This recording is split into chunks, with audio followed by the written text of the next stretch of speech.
Now, this battle broke out in March of 1862, right along the Mississippi River. That's where the name Shiloh comes from, and it was another Confederate attack. And just to remind everybody, the Confederacy is what part of the country? And the Union is the? Good. My name is Bonnie Stafford, and I am a social studies teacher at Moorhead High School. I teach 9th grade U.S. history, 10th grade U.S. history, and sociology. And I am working with Don Gunderson, who is a 10th grade English teacher as well as a theater arts teacher at Moorhead High School. The project that we're doing in the classroom is using theater and photography to learn about the Civil War. We have pictures of the slave trade, of soldiers in battle, President Lincoln visiting with one of his generals. We have photographs of an amputation taking place, various photographs, and we ask the kids to analyze the photographs individually. From that photograph, then, they do some writing, do some reflecting, and then they create the skit. And they will perform that in front of the class and create a storyline based on the photo.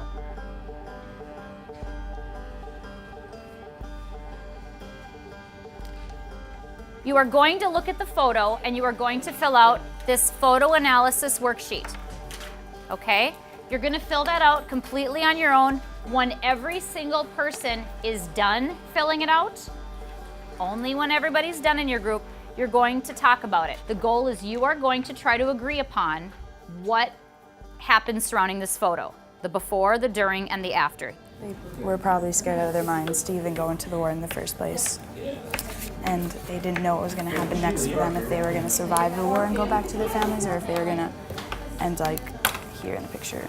The standards require students to learn about the Civil War, the causes of the Civil War, the issue of slavery, the issue of secession, the issue of states' rights versus federal rights. All of those things are being touched upon in this project because we are doing some discussion, we are doing some notes every day, and I relate it to the things that they're doing in the classroom. So they're getting a very well-rounded education about the war. They're learning all the things that are required through the standards. I think it's just how we're getting to the end result that's a little bit different. I think they're learning a lot more this way. To be historically accurate, you will have to do research about the era, events surrounding your photo, period dress, hairstyles, language, etc. Boys, what did all the men have on their faces? Beards. So Reuben, grow her out, okay?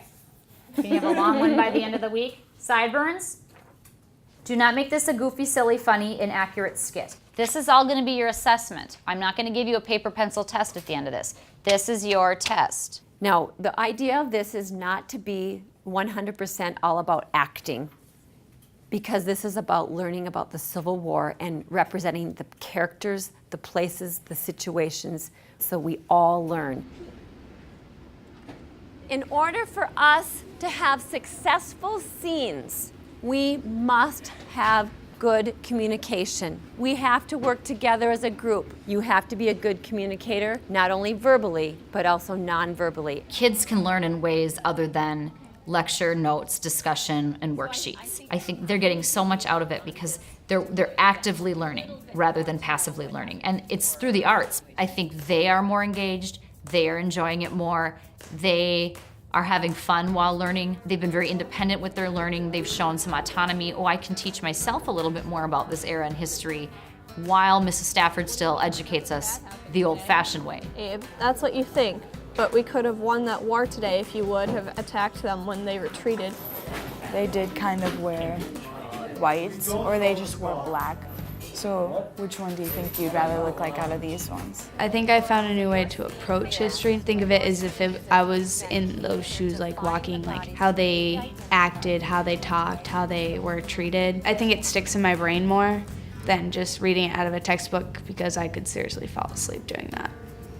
We're going to learn some basic theatrical terms and what we call blocking / movement. Sometimes people don't know what blocking means. It means stage movement, and we're going to learn some basic terms when it comes to blocking. So what's your first task? Finish your script, and then we're going to start adding the movement to it. Oh, sure. And it was the bloodiest. Okay.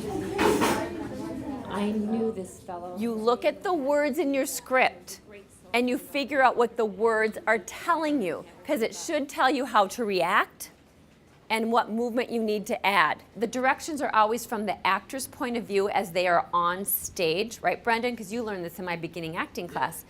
So my right hand is stage right. Stage left is my left as I'm standing on stage.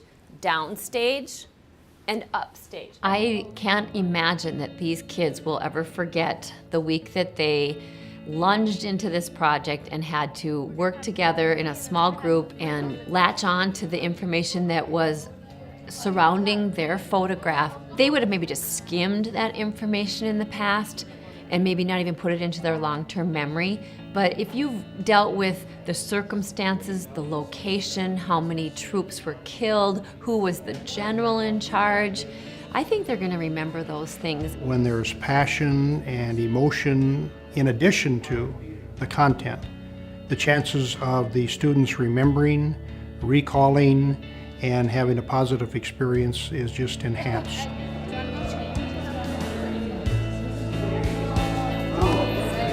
Yes, sir, I certainly will be fine. I tied the femoral artery. Overall, what we are looking for in this project as far as assigning a grade is the historical content, the historical accuracy, the clarity of the presentation. We aren't grading as much on the actual performance as we are on the history. And when Bonnie and I were looking at the rubric and then looking at the kids, we were shaking our heads, yes, yes, oh, that's great, great information. They included things correctly. I give them a lot of credit. I rate them really quite high. I went into the project scared because I'm encouraging kids to do things that I wouldn't feel comfortable doing. But at the same time, how else do you ever become better if you don't try new things? I think it takes jumping in and trying it to really figure out that you could do it. I think the biggest challenge for me personally has been time. Just having the time to work on everything, what you're still needing to get in the curriculum that you need to get in for testing purposes and things like that. At the same time, it's been so rewarding. I think it's worth it.